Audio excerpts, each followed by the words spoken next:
Hey there, Scorpio. This is KlaireeBerry with the horoscope for the 29th through the 5th of December here. I hope you guys are doing well. Thanks to Scorpio energy, we've been getting really deep here this year. We are either going through right now or really, and I think both, on the verge of some even deeper healing with this during this week, okay? So let's just jump right into this, okay?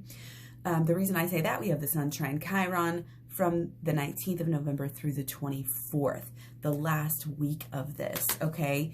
On the 29th, on Sunday, we have the moon opposite Mercury. Mercury's in Scorpio. Guys, I know you guys are so strong and you've been dealing with this and you've been gaining so much, okay? Be careful of getting a little weary. Even a Scorpio, I think, can get tired of dealing with their emotions sometimes. So be careful of just saying, F it, and throwing it all to the wind here, okay, from this friction that we're having. It's making us want to overindulge. It's making us want to overdo things, you know. It could be alcohol, could be eating, could be sleeping, could be a lot of different things. Our emotions are definitely capable of causing, you know, little conflict, little problem within on the 30th, but we really do have the Sun trine the Mars. So, you know, there's kind of this, well, you know, helpful energy, like, let's figure this out. We can do this, you know, really, it's about getting something started here and taking over that idealism, you know, that we have, because we may have been too idealistic in the past, but now we're really starting to say, you know what? We actually have to walk the walk here. We actually have to follow through, okay? So that's kind of that stage we're in, but thankfully, again, with the Sun trine Mars, we have the right mentality figured out. We know, it's like we have the plan and now we're gonna follow through. Now we're gonna really do what it needs to be done, you know, as long as we're not over here messing around. But again, we have the energy and we have the creativity here. And again, this Sun trine Mars is through Christmas Eve. So that's pretty exciting because that's a positive aspect. So the full moon on the 30th, okay, starting the eclipse season back up. We haven't had an eclipse since May or June. And now this is really shining the light on, you know, it looks like for you some kind of emotional healing here. Deeper and higher, even though it's Gemini, we have, you know, again, this Scorpio, Mercury, and all of this stuff. And it's just this deeper and higher understanding, again, having to do with our old ways of thinking and feeling. Okay, this is how our thoughts affect our feelings, how we communicate, not just with others, but how we communicate with our own self. You know, our mental side is communicating with our emotional side, communicates, you know, the actions then take over, and then that turns into your long-term habitual energy. And right now, we're changing now. We're changing in the now. Okay, a lot of this is like this action, this right now energy. We also, on the 30th, have the moon the moon sextile Mars. Okay, so that's where a lot of this passion is really coming from. Okay, again, it could be over emotional about things, feeling very brave, you know, and like bold, yet we care, you know, about the people, you know, that we're leading here, okay? We do have a mutable T-square on the 30th. Could be some, you know, could be honestly some issues regarding your actions.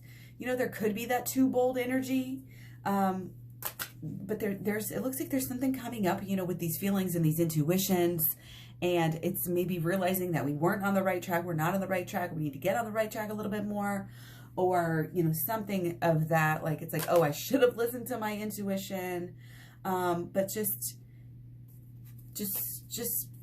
watch out for that. On the 1st, we have Venus in conjunct Mars.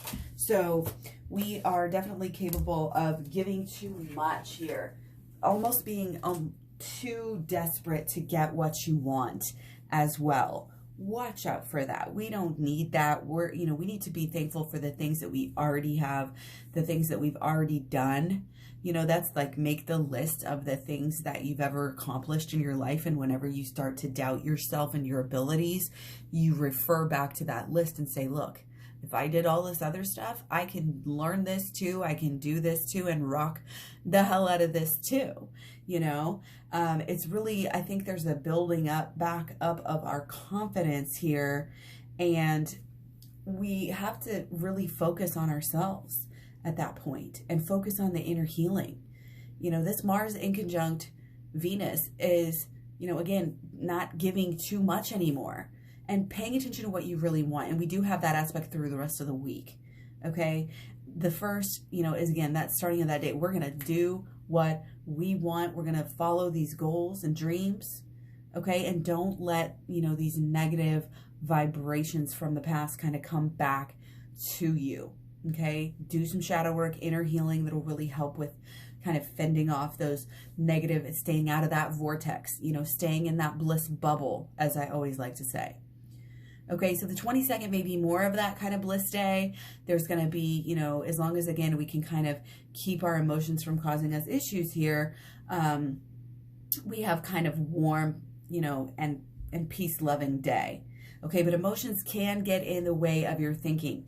So be careful about getting sucked into this vortex again with the moon in Cancer, in conjunct Mercury and Scorpio. That's a lot of emotion as a water sign already. You know, we know, and plus we've just been going through a lot. So try not to focus on the past. Keep focused on the future. Again, kind of keep focused on these goals and these changes, and stay focused again with this beautiful T-square. Stay focused that we're going to have from the 2nd through the end of the week. Try to hone that intuition. Try to go within. Try not to blame people. Try not to get sucked into the fear thinking here. Okay? And stay, again, focused on the goal. You may be wanting something out of relationships, or you may be, you know, it may be a partnership and just a success thing, but whatever your passion is here, again, stay focused on it. You know, again, do the mantras and get into the deeper healing. Okay? It's going to help you, and it's going to help you come to the point of the universe where you know 100% that you deserve what you want. You know 100% that that is what you should be doing, you know, at any given moment. Yes, you can change your mind. That's the beauty of it all. Not expecting perfection from yourself either. Okay, there's going to be friction within. There's going to be friction with our feelings, with our personalities, with our happiness. Okay, a little bit of friction here and there popping up. We can be quite demanding and selfish and stubborn on the 3rd. Okay, with the moon squaring off with Mars. We've got 2 cardinal T-squares, all caught up in our feelings with the Cancer moon here. Okay, and it can be affecting other things in our life.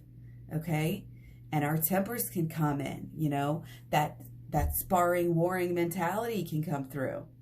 But overall, we have 2 yods, 3rd, 4th, and the 5th, and we have on the 3rd a grand water trine. So again, these emotions, yes, they may be a little bit painful to go through, but granted, they're telling us something. It shouldn't be too painful this day, really, with that trine. That's beautiful, beautiful energy. Okay, these emotions are important. These passion, what you are passionate about, and you know, is you're coming to like an emotional precipice with it. And I think it's really helping with this, you know, set forth this action into motion, which again is going to get you what you want. But on the 4th, guys, okay, again, moon trine Mercury, you know, this lovely Leo energy, this loyal, this luxury, this honorable, but there's, you know, this trine, everything, it's easygoing, you know, with this honest, open-minded, you know, again, loyal, just like energy here, and going deep, okay? Going deep into, again, Sagittarius moon, I mean, that's just open-minded, you know, really kind of that deeper and higher thinking, changing ideas, changing, you know, all of this stuff leading up to, oh, did I mention the T-square with Uranus that day? Yeah, we can get definitely getting some new ideas, fresh, new, you know, things to create. It's all about the passion. And then on the 5th, we have the grand fire trine, okay? This is gonna affect you too as a fiery water sign. And we have the sun trine the moon. We have the sun trine Mars. We have the sun trine Mercury, okay? And the moon trine Mars, okay? So that Mercury energy is right there. You know, we don't have our Mercury in Scorpio at this time anymore. It's in Sagittarius now, but still, You know, it's helping us release. It's helping us take these first steps. It's helping us to even go within deeper so that every step that we take, you know, in trying to get to our goal is proper. And I'm really coming through, like if you're trying to rekindle or help heal a relationship here, we've got to stay secure. We've got to stay steady. We've got to stay on that even keel and not get too emotional at this time, because you will set yourself back. You will set yourself back. Try not to be too demanding. Again, this is about this independent action. Yes, going off by yourself, maybe setting those boundaries. You stay there, I stay here. I'm going to work on myself. And that's what's going to be successful. Taking care of those emotions that need to be dealt with. Being kind and generous and loving to yourself first. Not expecting yourself to just give all of your love away. That's the paradox. Okay? Go within. You have the answers. It's between you and yourself and you and your higher power. And every relationship is going to be based off of that. Okay? So you got to be open with yourself. You got to be honest with your emotions. Honest about what you really want. And constantly find the truth and allow that gauge to change. I don't want that anymore. I'm growing. I want something new. It's who I am now. So be it. Okay? Because we're constantly getting better. We're constantly working all of this stuff out. Okay? And some of these squares, some of this, friction energy is only helping us to realize that on a deeper level here, okay? So check out your personal planets, those of your people. Thank you so much for any likes, any comments, any shares, staying subscribed. Helps so much, and I hope you guys enjoy it here as much as I enjoy being here. You're very critical, you're very necessary, and this is good work here, not just for yourself and what you want out of life, but just being here. It's just like meditation. It's just like staying positive in the face of adversity. You know, we have a beautiful opportunity to transmute negative energy in this world, and that's what we're doing. And when we spread this kind of knowledge and love and understanding and conditioning, it really is reprogramming our minds for what we should have been doing all along. But we were kind of brainwashed and socially conditioned off in a different direction. So anyways, take care, guys. I will see you soon. Bye.